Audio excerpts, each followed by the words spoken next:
Hello, hello. So if you listen to this recording, you must have bought a home for me. I didn't send this out, to the mass, just for the people that I do business with.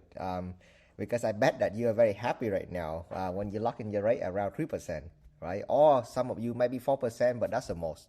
So, but a lot of question I have been receiving is, hey, what is going to be happen to the value of my house? What is going to be happen to the housing market?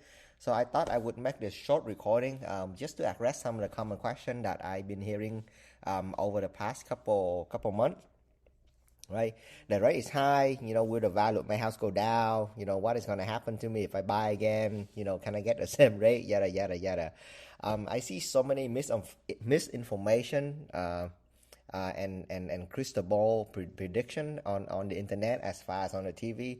Some of them is really good though. Some of the speaker is really good, but some of them, as you may know, is just flat out wrong, right? They just say what they want to say in order to get you to buy the next house or get into the next deal, for example. Yeah, I just hate that. So I thought I would share some of my thought with you in this video, especially with me investing for the past, more than 10 years, right? And with some basic, fundamental principle that get me to where I am today. Um, the market can give you equity. Equity can happen to you. And the market, don't be surprised that, when time come like this, the market can take away your equity, right? It's unrealized gain. That's what it is. So don't be too happy when the market give you equity, and don't be too sad either when when your house stop going up in value, right? This is what we call a market, right? This is the most beautiful thing about capitalism is we have a free market. So let the market does what it's supposed to do. So right now, the Fed is moving money out of the economy by raising interest rate, right? As you already know, house price, it could be made up by 100 of different factors, right? Supply, demand, there's all kind of stuff when it comes into pricing the value of your house. But one of the main factor is the ability for the people to borrow money to buy them, right? So if you are one of my client, you already see that me, I have been over communicating to you about always buying house with positive cash flow. So meaning that the rent need to be able to cover the mortgage, plus you need to have a little bit over the mortgage as well. So if you are following this advice, and then you are good, right? Nothing is going to hurt you. The price go up, the price go down, it will not mean a thing to your portfolio. Rent is still due, the tenant is still going to pay down your debt, tax deduction is still going to happen at the end of the year. You're in good shape. So I would say, keep going. Keep going, and do not even worry about a thing about interest rate, especially if some of your loan that you can lock in at a 30-year mortgage, you got nothing to worry about. But for those of us who maybe did not follow the cash flow principle, or maybe if you have a commercial loan and your loan is going to balloon in the next year or so, or you simply buying real estate hoping that your house value is going to go up, right? So this is when things get tricky for you. This is when you need to really pay attention. House value, in my personal opinion, is no longer it's going to inflate as fast as they used to be, right? So take a good look at your situation. If your rate expire right now, and if you have to lock in, let's say the new rate today is 6.75, right? if if you have to lock in your investment at 6.75, does it still going to cash flow? If it's not going to cash flow, and maybe it's not too late, to sell, right? Because I would never recommend anybody to hold negative cash flow. It's going to eat you up alive in this environment.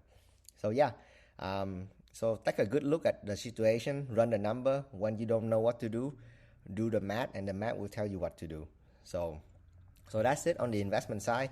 Go back to the really basic. Take a look at your cash flow, and underwrite all your deal, and see if you have any bad apple on your hand that you need to get rid of.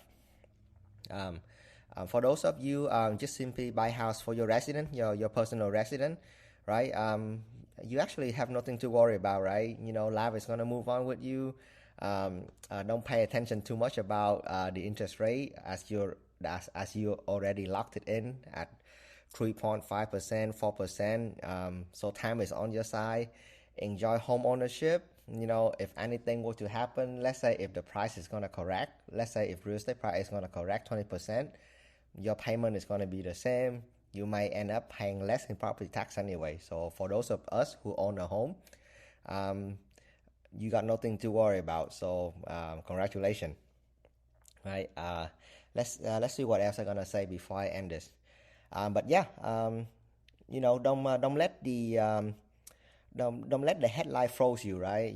There's so much negativity in the market right now.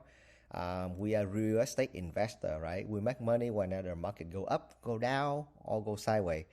If the rate go up, go ahead and underwrite the deal, at this particular rate, let's say 6.75%.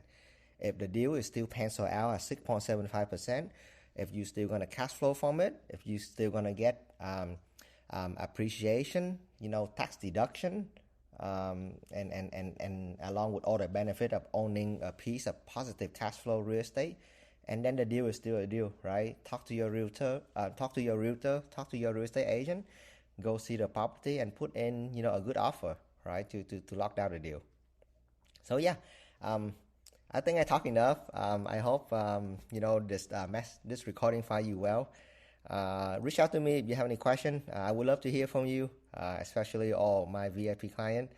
But yeah, enjoy home ownership, enjoy investing, and I will see you on the next deal. Right, this is Huy, and I am signing out.